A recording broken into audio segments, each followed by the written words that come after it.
the elders here at Scots Kirk, and on behalf of the session and Pastor Mitchell, I'd like to welcome you to our worship service. Those of you who are here in person, as well as those of you joining us online.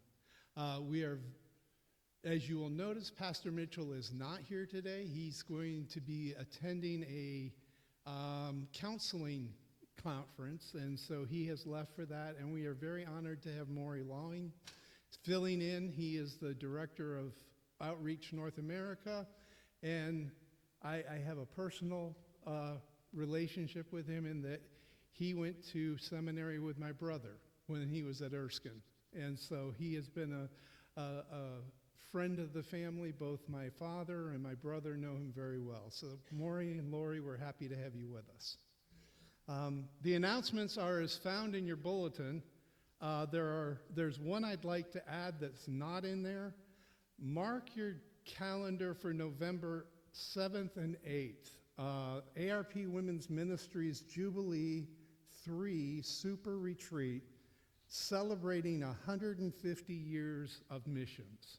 And that conference will be up at Bunclarkin on November 7th and 8th. So if you can be there, it would be a great time of refreshment, and it would be a great celebration of missions for the ARP through ARP Women's Ministries. We also have Juliet's Brunch for the women that will be starting October 18th at 10 a.m. It'll be at the home of Mary Voss. So if you can attend, that's a new item, so it would be a great time of fellowship for the women to get together there. The rest of them are in your bulletin. If you would read and pray through them, we would certainly appreciate that. Yes? Okay. The cookie exchange is the 12th of December rather than the 13th. That has been changed, and it will need to be updated in the bulletin. So, thank you. Well, why don't we take a few moments and prepare our hearts for worship? There is a couple verses of scripture from Matthew 5:14-16, if you want to use that, or just take some time to focus our hearts and minds on who we are here to worship.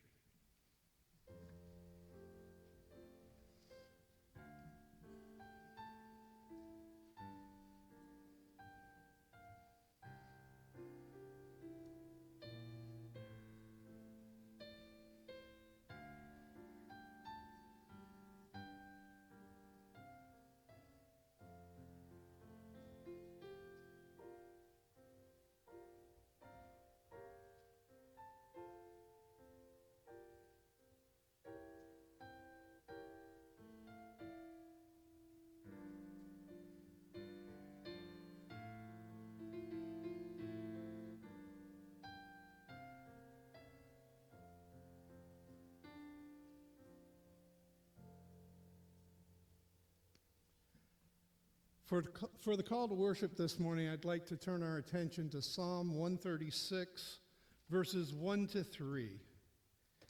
Give thanks to the Lord, for he is good, for his steadfast love endures forever. Give thanks to the Lord, the God of gods, for his steadfast love endures forever. Give thanks to the Lord of lords, for his steadfast love endures forever. Well, let's stand and worship this God who in love for us endures forever with our hymn of praise, Trinity Hymnal number 12, Exalt the Lord, his praise proclaim. Let's stand and sing this together.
Let us pray. Dear loving and gracious Heavenly Father, gracious Son and Holy Spirit, we come before you this day, bowing the knee to you, acknowledging you as the one and only one worthy of our praise and our honor. We pray that this worship service would be acceptable in your sight, that we would focus our attention on you and you alone, that this would be a time of glorifying your magnificent name. Father, you in your infinite wisdom sent your Son to pay a price we couldn't pay and to teach us how to pray, saying, Our Father, who art in heaven, hallowed be thy name. Thy kingdom come, thy will be done, on earth as it is in heaven.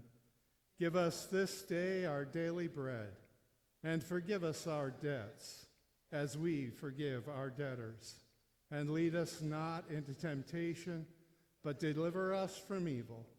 For thine is the kingdom, and the power, and the glory forever. Amen. You may be seated. For our confession of sin, we'll use Romans 5, verses 6 to 8. You see, at just the right time, when we were still powerless, Christ died for the ungodly. Very rarely will anyone die for a righteous person, though for a good person, someone might possibly dare to die. But God demonstrates his own love for us in this: while we were still sinners, Christ died for us. This is an amazing thing that our Lord did for us. Let's take a few moments of silent confession of those sins that we commit against him daily.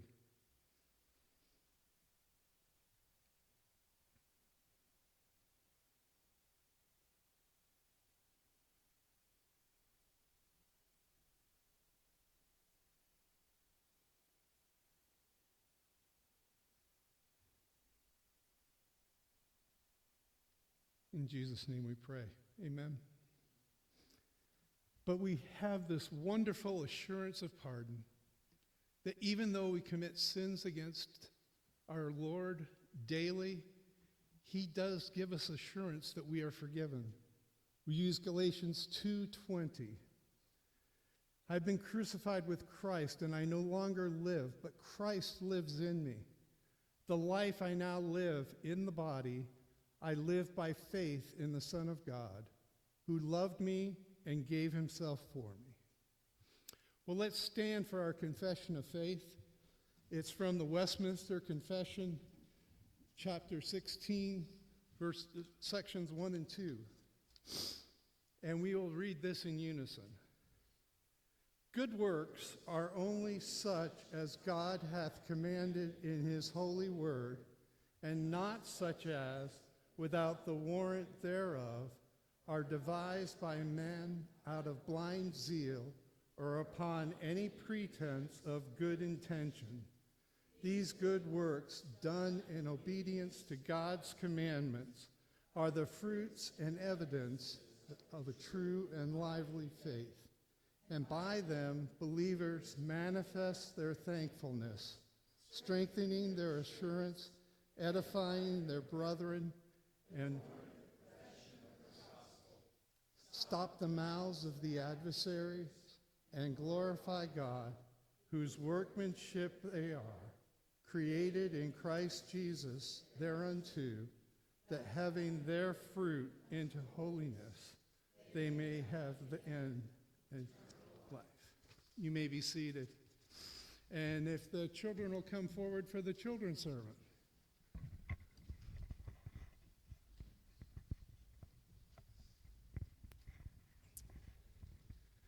Good morning.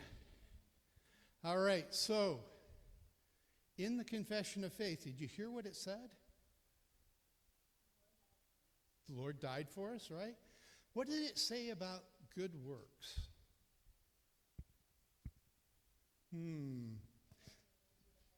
It doesn't get you to heaven, that's right, but what does it do? It's the result of the fact that we are thankful for what God did for us, right? In Jesus Christ. Jesus Christ came and paid a price we couldn't pay. He died for us and rose again. And because he did that, he enables us or gives us the power to do good works that are only because he does them through us. And it's really special because we can't claim credit for those good works. It's only because Jesus lives in us that we are able to do those. Let's pray. Dear Heavenly Father, we do thank you that you loved us enough to send your Son, that he gave his life and rose again just so that we could spend eternity with you.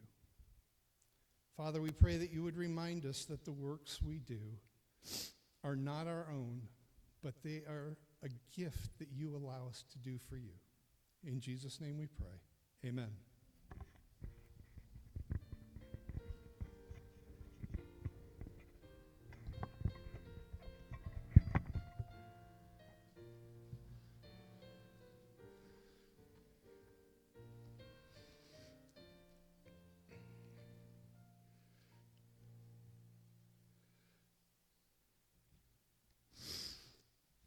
Our scripture reading today is from Psalm 32.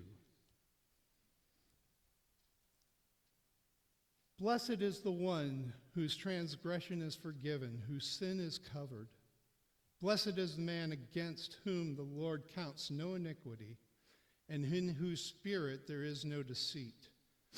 For when I kept silent, my bones wasted away through my groaning all day long. For day and night your hand was heavy upon me. My strength was dried up as by the heat of summer. I acknowledged my sin to you, and I did not cover my iniquity. I said, I will confess my transgressions to the Lord, and you forgave the iniquity of my sin. Therefore, let everyone who is godly offer prayer to you at a time when you may be found. Surely, in the rush of great waters, they shall not reach him. You are a hiding place for me. You preserve me from trouble. You surround me with shouts of deliverance.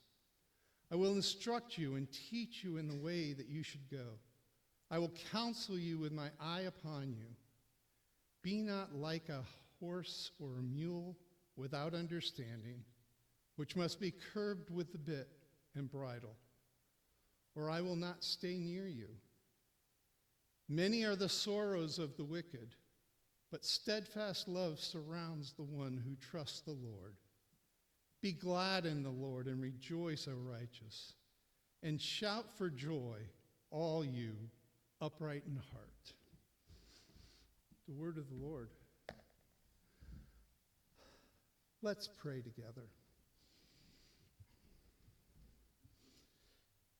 Gracious Heavenly Father, so often our minds are focused on things that are going on in this world when they should be focused on you. You and you alone protect, guide, and defend us. You predestined everything before the world was born, before you created even an iota of this earth. Everything is known to you. Yet we, in our smallness, in our sin, we worry about these things that you have in your hand instead of turning things over to you. Father, so often we think about things that are going on in this world, things like the government shutdown, that is affecting so many. Father, we just pray that you would comfort those that are affected by this, that you would move in the hearts of our leaders, those in Congress, that they would realize that their job is to fund the government. Father, we know that this is something that you could do at the blink of an eye, but we also know that you have destined this to last as long as it will. And we just pray you would give us the patience and give us the understanding of going through this. Father, we have many in this congregation that are dealing with illness. We pray for Carla and Dale as they have just returned from France. We pray that you would give them rest and relaxation, that you would heal them. Father, we think of Gay Schaefer as she has fallen several times. She's been to the orthopedist. They're supposed to be doing an MRI.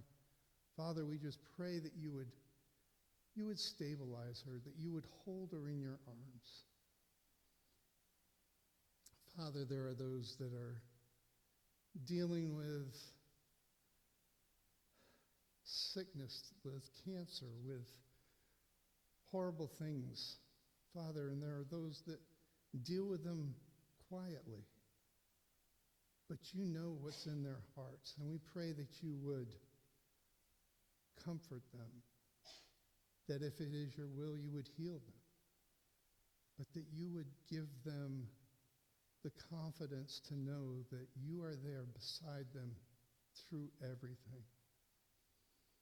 Father, we do pray for our government. We pray for our mayors, for our governors, for our representatives in Congress, for those in the courts, for our president. Father, we pray that you would enliven their hearts, that they would do as you have directed them to do.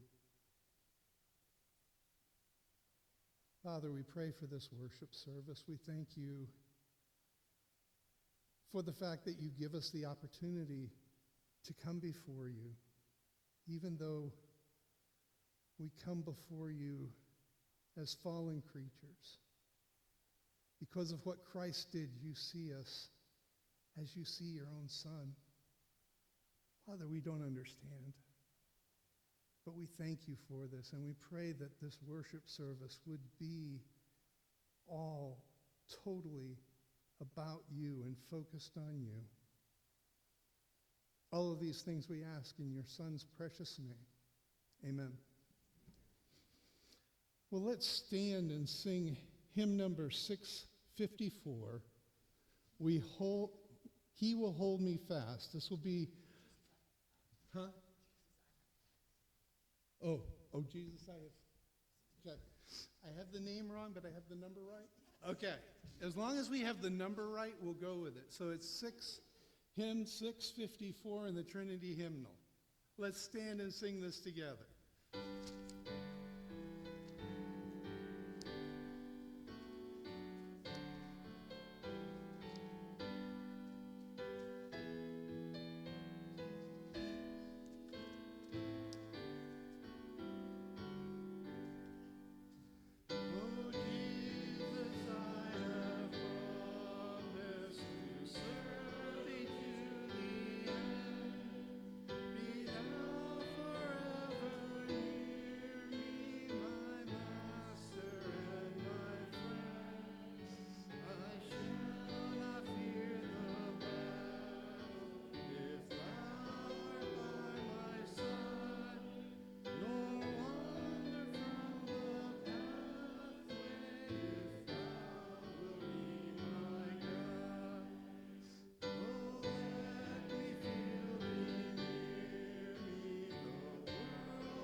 Let's pray together. Heavenly Father, we thank you for bringing us together in this place today to worship and to honor your name. Thank you for the gift of life and the countless blessings you have poured into our lives. Thank you for meeting all of our daily needs like food, shelter, and care. Heavenly Father, as we gather our tithes and offerings, we acknowledge that all things belong to you. Everything we have comes from your hand. We are merely stewards of your blessings. Help us to recognize your leadership in all of our lives. May these gifts to be used to further the work of your kingdom throughout the world. In Jesus' name we pray. Amen.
Be seated. It is quite a joy to be with you. I've known of Scots Kirk for many, many years, and I'm glad to be with you.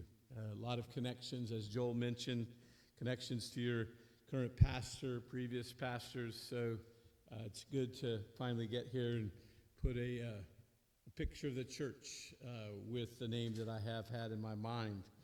I want to just give thanks again for the opportunity to be in Sunday school, talk a little bit about the ministry that I've been called to do for our denomination.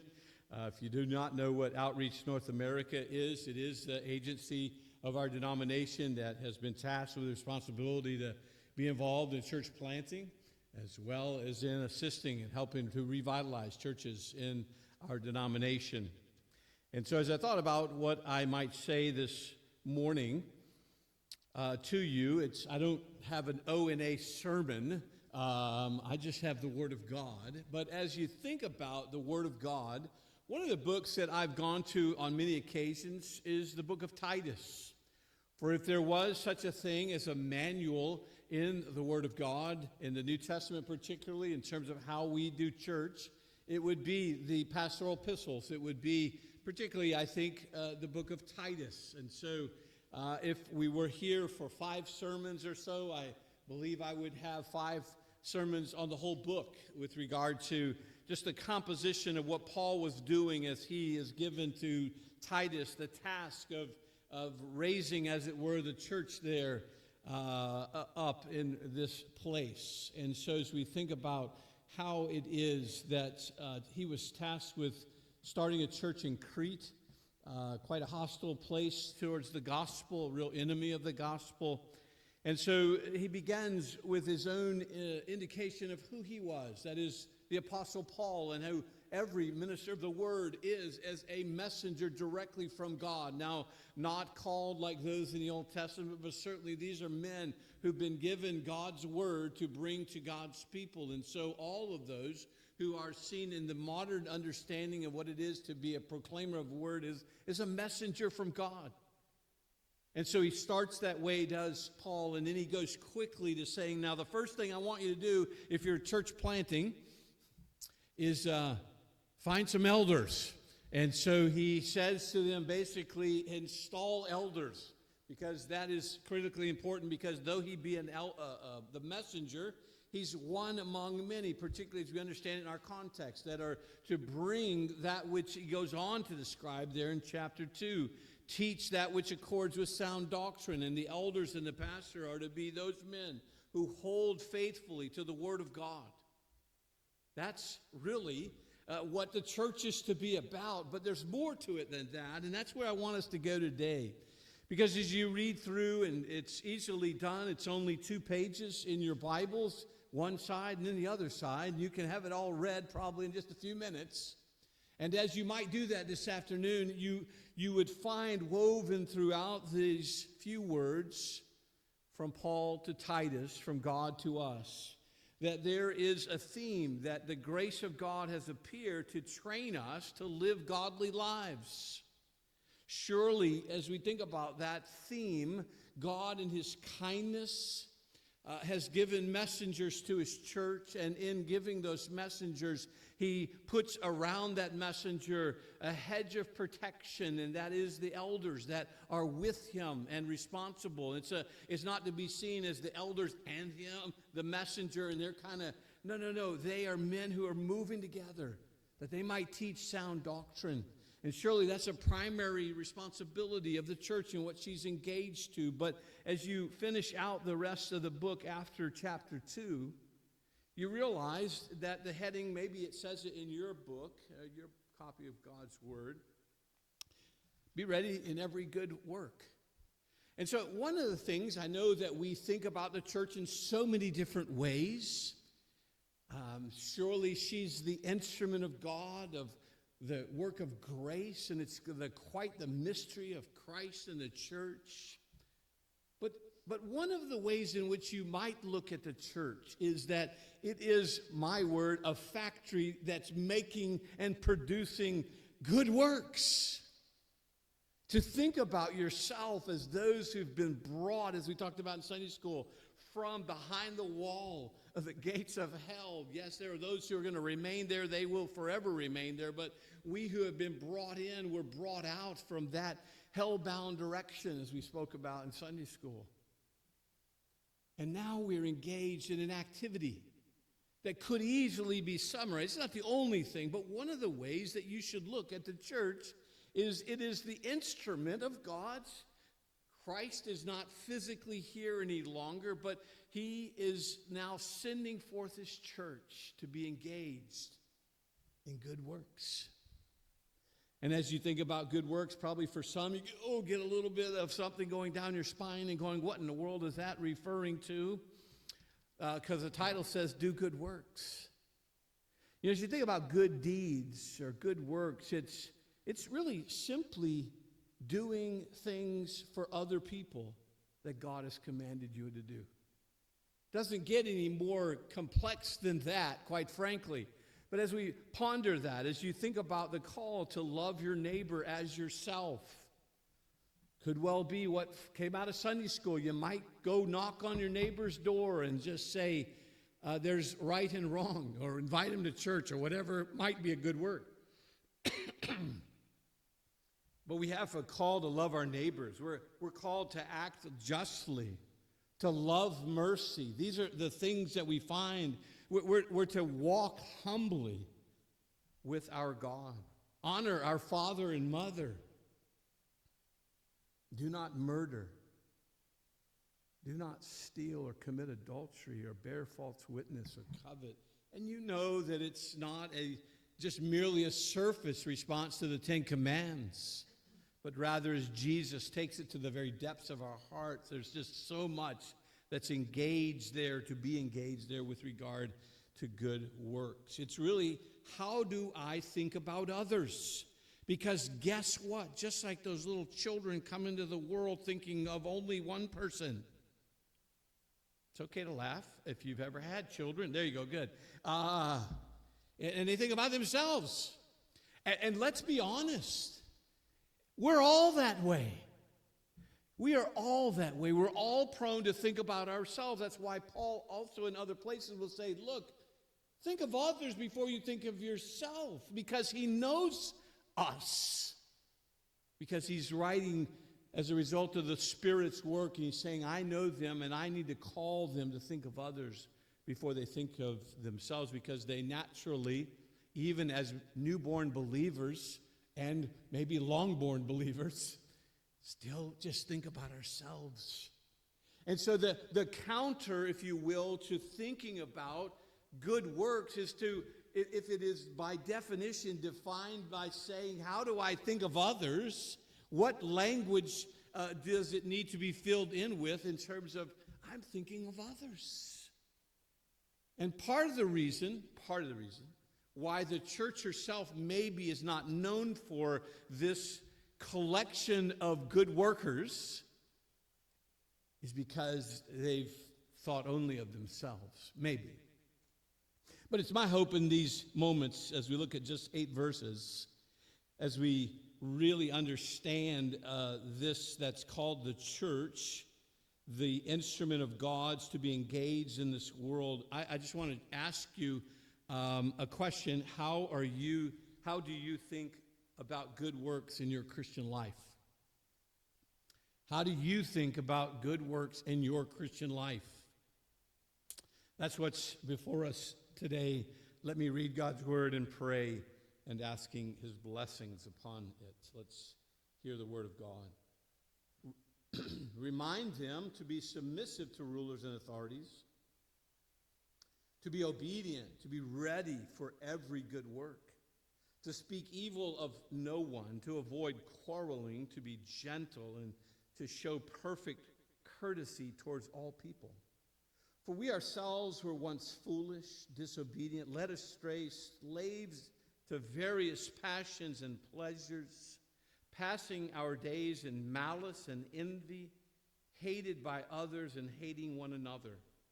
But when the goodness and loving kindness of God our Savior appeared, he saved us, not because of works done by us in righteousness, but according to his own mercy, by the washing of regeneration and renewal of the Holy Spirit, whom he poured out on us richly through Jesus Christ our Savior, so that being justified by his grace, we might become heirs according to the hope of eternal life.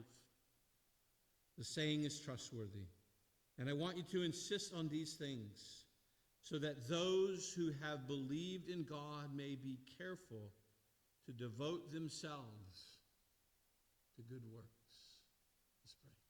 Lord, help us that by your Spirit we would not merely be hearers of the word, but we would be doers as well, and that we would not be apt to think of those seated on the row with us before we think first of ourselves and what you by your Spirit are doing for us and to us. For we long to be your faithful people, and may this your word be to us the very instrument by your Spirit that would grow us in grace, convict us as needed, comfort us as appropriate, and all the while would we see Jesus. We pray this in his name. Amen. How do you think about your good works or good works in your Christian life?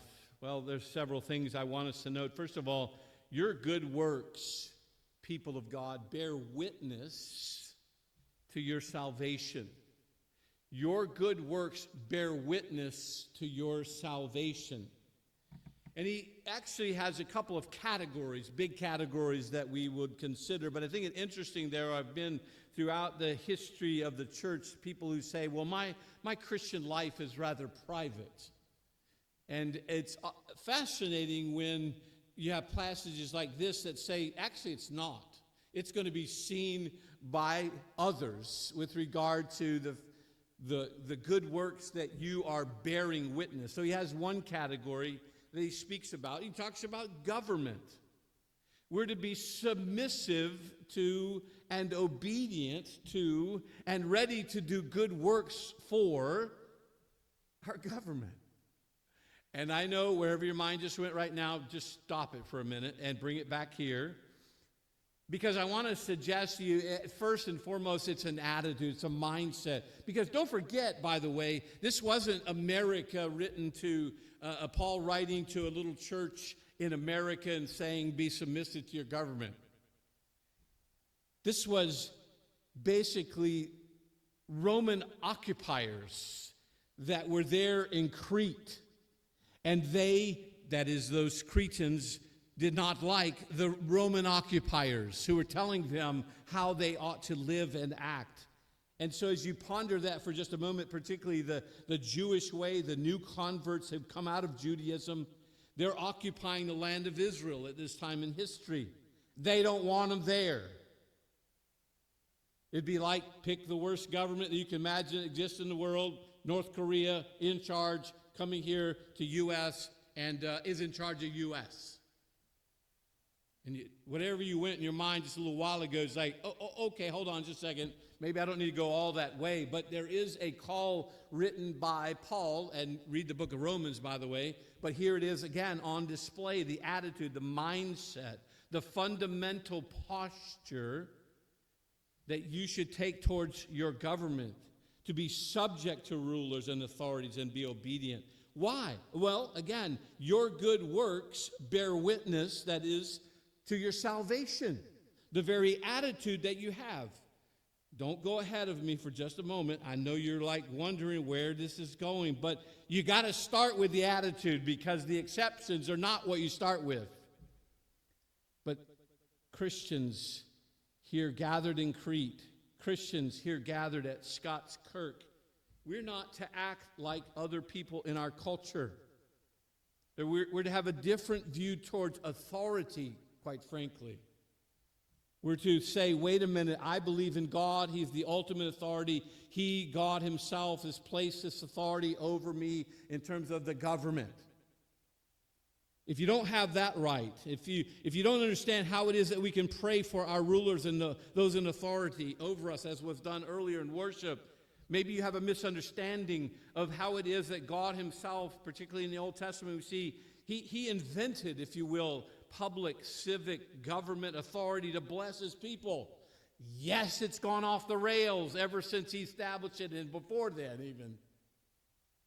But we have to start with a respectful attitude towards authority, that you would have in your brain and in your heart a willingness to pray for those who are over you, local, state, all the way to the top. Now, if any of you have heard me say, in every situation, I heard a recent guest pastor show up at Scots Kirk, he said, that is not what I said. Okay, so I want to be really clear about that. Because Christians cannot obey when laws contradict to God and God's commands. God's commands in his word that tell us certain things. If you happen to be in a land that requires of you to take the life of your unborn child because you already have one, you do not do what the government says. That's a clear example. And there are many other things that you might apply here. Because remember, Daniel and his friends, they were to bow down and worship the ruler of the land that they were taken to and made subject to. And Daniel says, I'm not going to do it. I'm going to be faithful to worship my God. If the governing authorities say you can no longer worship God, we must continue. We must find places to worship God. And so it's not without exception, but the attitude's got to be there to begin with. To have a mindset that God has placed those in authority. Even though I may disagree with some of the things that are not directly opposed to Scripture, the things that they are doing, I say, Lord, First of all, thank you it's not Rome. Thank you it's not North Korea. But do I have an attitude that my heart would be full of thanks to God first and foremost? A basic posture. Because I would argue that what's going on there is that, being obedient and doing every good work and showing kindness when it's least expected to those in authority over us is a witness. It bears witness that you have a different attitude than those who don't know God. But he has a second category, and it really is everyone. So government specifically, and then everyone, verse 2, as you look there and you see, to speak evil of no one, to avoid quarreling, be gentle, show perfect courtesy towards the people you like. Oh, wait a minute, that's not what that says. Oh, all people. It calls upon us to think about these things. No slandering, seeking to be winsome and not contentious, showing humility. If any of these words have yet to convict you, then maybe you're not awake. But you need to realize, and I need to realize, I am to show these ways towards everyone. Because you think about this, there in these verses, this applies to everyone around you, both unbeliever, people that are suspicious of you, people that don't like you, every consideration of person, man or woman, you're to be this way towards. And in effect, what we're doing is the way that we are able to show good works or good deeds or think towards that person and act towards them, caring for their well-being, it shows forth that you yourself are bearing witness to the good news. Just think of different ones, many who, particularly in a missionary context overseas, a girl in our church has gone to a country that is worse than Rome, is as bad as North Korea, and she's living in that context, and she's seeking to do good works to people that hate her. And they know there's something different about her. Oh, that it would not take going to another land, that we ourselves are living in such a way that people say there's something different about her. There's something different about him. That when people revile him, he doesn't revile in kind. And so as we think about this, we want to be a blessing. We want to treat others in such a way that they actually might pause to think, they care for me. They really do love their neighbor, as Scripture calls upon us, loving our enemies. You're like, how in the world can I do that? Well, I want to suggest in the second point, your salvation beyond the fact, your good deeds bear witness to your salvation. I want to explain for a moment, your salvation should motivate you to do good works. It's already been said, children's sermon, prayed for, read in our confession, and for that I am grateful. There's some people, quite frankly, that are hard to love. Somebody just popped into your mind right now. Happens to all of us. There are some people that are hard to do good deeds for. Sometimes they're in your family. Unbelieving relative who makes fun of you and treats you in a way that you're just like, wait a minute, how am I to live through this? Well, I have to pause for just a moment. How do I love people that don't love me back? For often that's the case. We generally love others when we think there might be some kind of love in return. A wrong motivation, but that's being honest. I'll just be honest with you. None of you probably are that way like I am, but that's often what we do. So how do you love an unbelieving, the world around you? How do you love that person?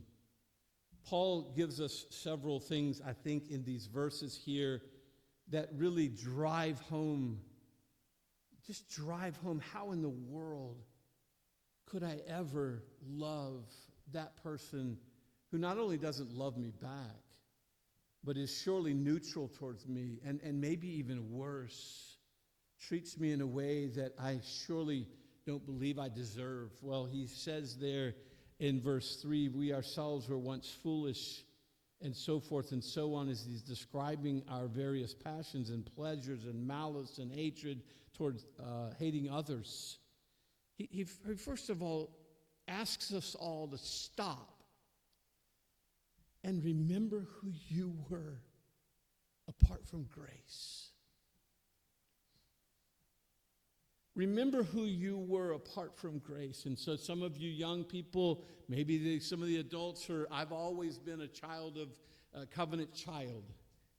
Well, just imagine if he hadn't placed you, that is God, in the loving home that you had, and you were not a covenant child. So you need to pause and say, well, functionally, you would have been that which is described here. Because it is an exercise in what Paul calls on Titus to say to the church, and I am doing here for you.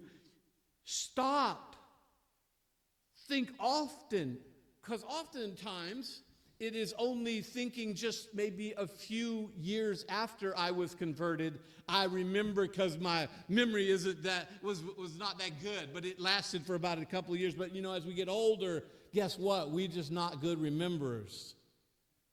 And so what Paul says is, would you just stop and remember what you were like apart from grace? He's saying, how do you go about loving a world that hates you? Stop and remember that you were the very person on the other side at some point, if you were apart from grace, and you were a hater of God, and you did not act in a way that you do now as you are in church, in the body of Christ. Apart from God's grace, you know this, you've been taught this, you were at enmity. Basically, you were an enemy of God's. Combatant, wanting your way, not wanting anything to do with God, is what it means to comprehend life apart from grace. And it has to slow you in your tracks. When you previously heard what the pastor said, it bears witness. You're going, how can I then live for this person here? Start by asking yourself, who was I apart from grace? But he goes on, another motivation there in verse 4, when he says, when the goodness and loving kindness of God our Savior appeared. Remember who your God is. So remember who you were. Remember who God is. As we're going to come to the table here in just a few minutes. God could have basically said, I'm sorry, I made creation. They've been in rebellion. I'm not going to do a thing for them. And left us in the condition that we were in, which was verse 3. That's who I was. What he's saying is, have you stopped to ponder who your God is and what he is like? To understand Christ, the Son, being sent by the Father out of his kindness and love, and gave his own Son that you would not have to perish eternally apart from him. And so when he tells us to love our enemies, to do a good deed, to act in such a manner that's otherworldly towards someone, stop and remember who you were apart from grace. But you also need to just say, wait a minute. Who is this one that's calling upon me to act in this way? Well, he is this way. This is how he is. Loving and kind and good and gracious. And so in doing so, I'm motivated by pondering the very character of my God, and I marvel that he did anything about my own redemption. Because of his very nature, he did this. He didn't have to. Could have left us in the product of the garden, but he didn't. And so Paul is saying, Remember who you were apart from grace. Remember this God that you serve and live for, thinking about his character. That's the reasons why we as pastors talk about the attributes of God, which so many of them we don't have. Many of them we can reflect, but often we're just like, wow, why would he have anything to do with us, as the psalmist says? Why are you even mindful of me? Short answer, as the text says, the goodness and loving kindness of our God and Savior appear. It is who he is. It's by his nature to be one loving and good. And then he goes on, not only to have you reflect on yourself and have you reflect on God, but he applies them and brings them together there in 5 and 6 when he describes he saved us, not because of works we've done. So you think about or you remember what God has done for you.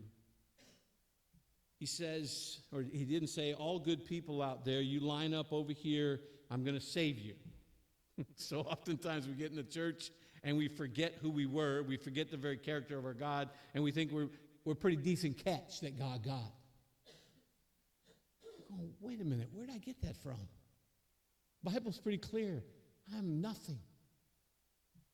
I am nothing. And yet what God did, as he think about his very nature, that it spilled forth and that I have come to believe in Christ. I didn't do a work for it. It's said here in other places, but as you think about that, don't let your goodness get in the way of what God has done. You need to ponder deeply what a wretch you are. And that's not intended to be negative or depressing. Because when you do that, when you have confessions of sin in your worship, guess what? You marvel all the more that there is a God who did something in spite of me. In spite of me. But our tendency is to think, I'm pretty decent. I'm not really as bad as. But if you ponder on as Sproul used to say, here is God, and there's this continuum, and you're over here, and Hitler's right next to you. Somehow I think we think we're over here, a little bit closer to God, but in our very nature, that's where we are in relationship to God and what he's done. And so, dear people of God, not only do your good works bear witness to your salvation should be that which motivates you to do good works. But the last thing I would have you to note is clearly a further outworking. Verse 8, just hear those words again. The saying is trustworthy. I want you to insist on these things so that those who believe in God may be careful to devote themselves to do good works. These things are excellent and profitable for people. Your good works are proof of your salvation. You need to qualify this. It's already been said in the service previously, but what is going on here is that God saved us not on the basis of deeds or good works, which we have done, but rather we are saved based upon his good deeds that Christ has done. Paul did not say this on the basis of our good so that we would be careful to engage in them. No. Help me, Paul. What's going on here? Well, Ephesians, you know the passage 2, 8 to 10. For by grace you've been saved through faith. This is not of your own doing. It's a gift. It's not the result of works. So that no one can say, look, I've done this to merit God's favor. No. We're his workmanship. We were created in Christ to do good works. It's the same idea behind the 10 Commandments. We often start with commandment number 1. Here's what I got to go do. We forget the prologue. I am the Lord your God who brought you out of Egypt. Start there. That's grace. He could have left them in Egypt. But out of his mercy, he brought forth the people of God. And now we live in such a manner that's consistent with what he has done. And so any good deeds that we would do, good works, do not save us. But the Christian is the one who shows forth his salvation by his good works. Same idea in James. So many people wrongly get this in so many Christian contexts. He loved us into our good works. He didn't love us because we had good works. We need to know that. I want you to just think for just a moment as we're about to come to the table. Think about a relationship where a person you have experienced the love of someone towards you. And they just simply love you because they love you. And what's the response? You should delight to do good works back to them. Because you just are amazed. Why are you treating me this way? Why do you love me? I hope you've experienced a relationship like that, where there's been something done unto you and you just can't, you're just amazed that that person would love you. And what do you want to do? You don't want to kind of earn their love more. You just go, I can't believe you love me. I'm going to love you in turn because you've loved me. That's the story of the gospel.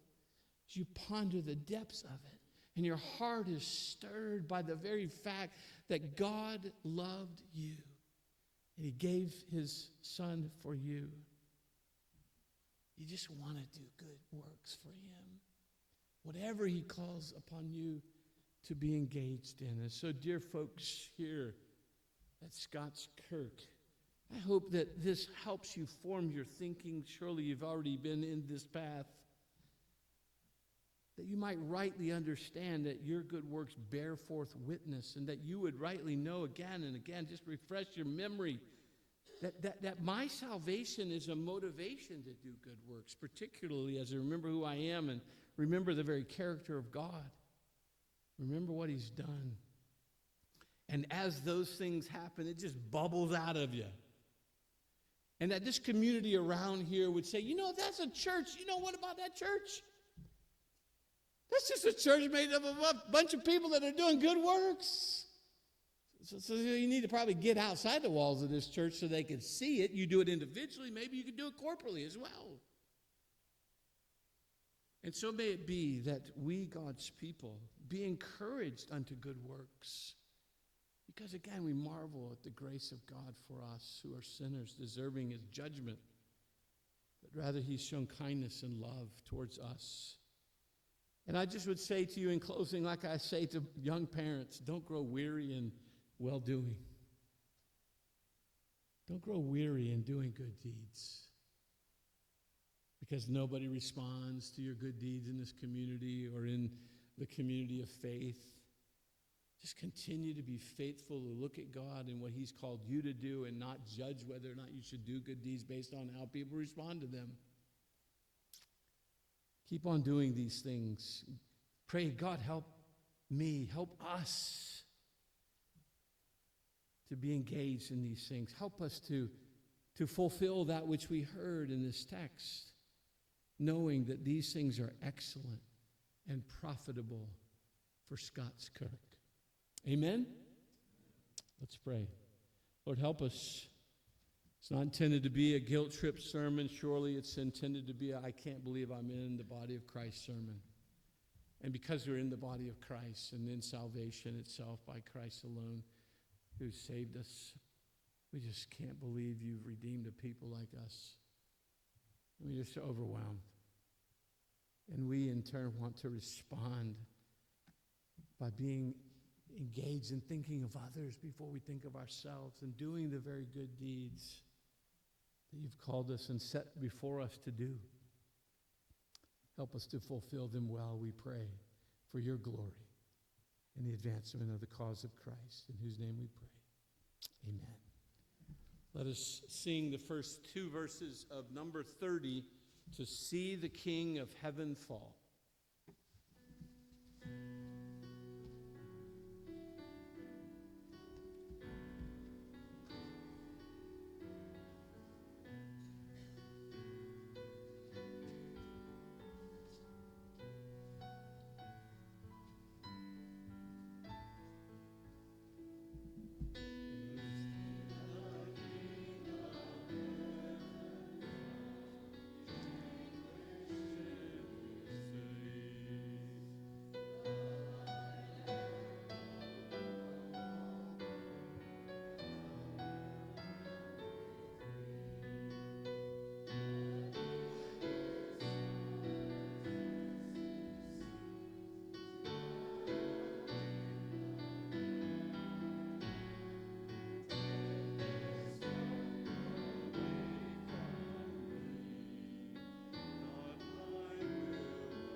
This is a table of good works. But it's not your good works. It's Jesus' works. He came. He lived the perfect life. He died. And he rose again from the dead. And you who believe upon him can now partake of his body and blood because of what he has done, because of his good work of salvation that he has wrought for you. That's the beauty of this table. And so it is my call to you here gathered. I know not whether you're a member or not, but this is a table of our Lord. It's not the table of the ARP or of this church.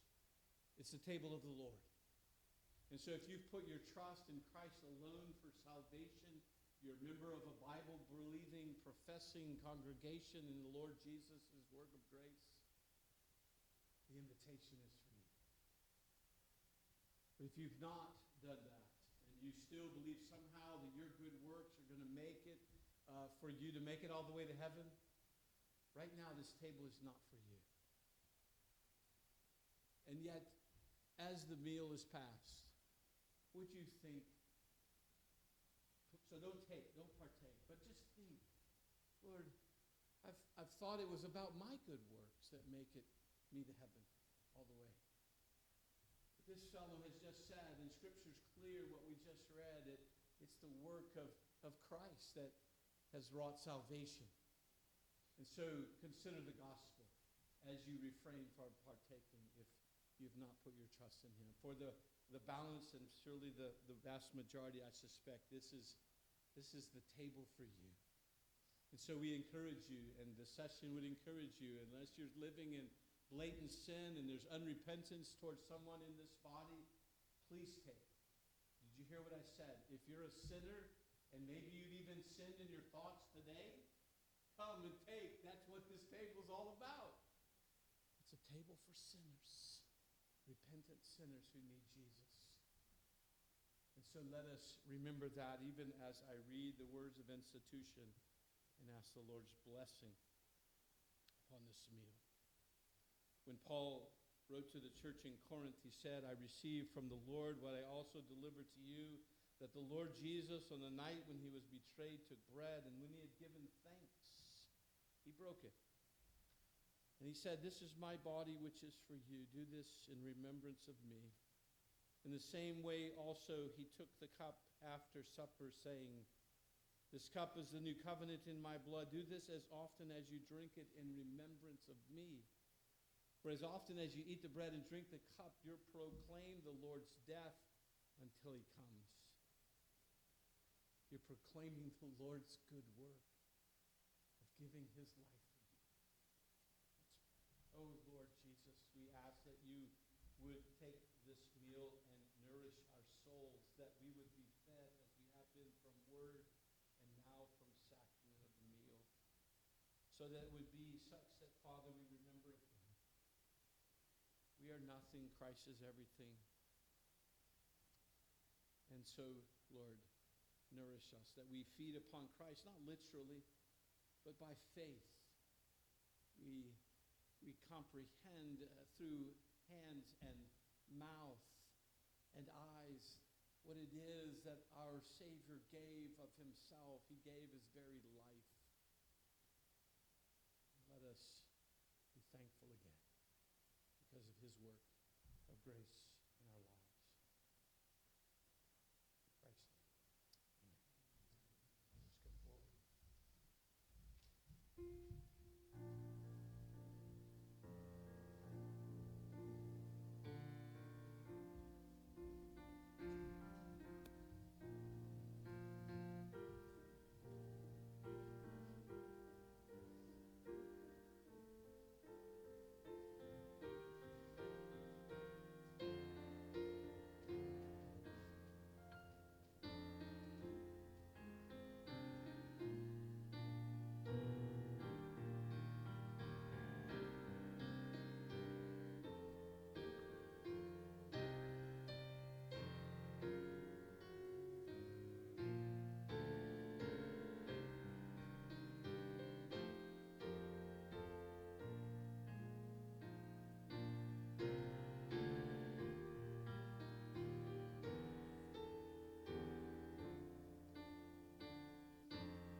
Before I pray, I would have you now think, this is a table of good works for you to now go.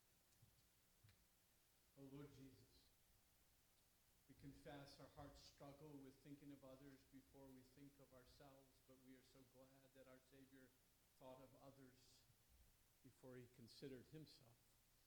And he gave himself for us, so that we, having tasted and seen that the Lord is good, would you be so kind as to stir in us by your Spirit, knowing that there are good works that you have created in advance for us to do, and you long for us to. So send us forth, Lord, with a sweet and precious view of our Savior, and with a great desire to serve and live out our lives in obedience to him and his word.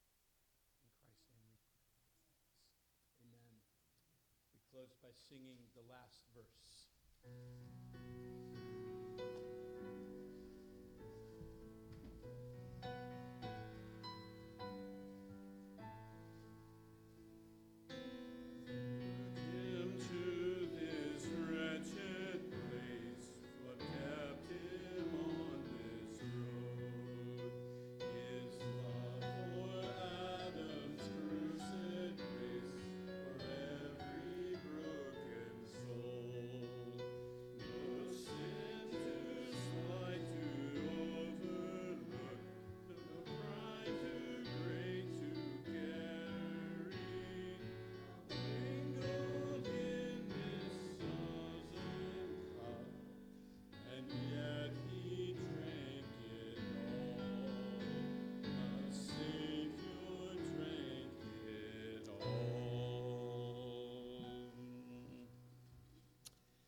Amen. Dear saints at Scots Kirk, receive God's blessing as you go. May the grace of the Lord Jesus Christ and the love of God the Father and the fellowship of the Holy Spirit go with you now and forever.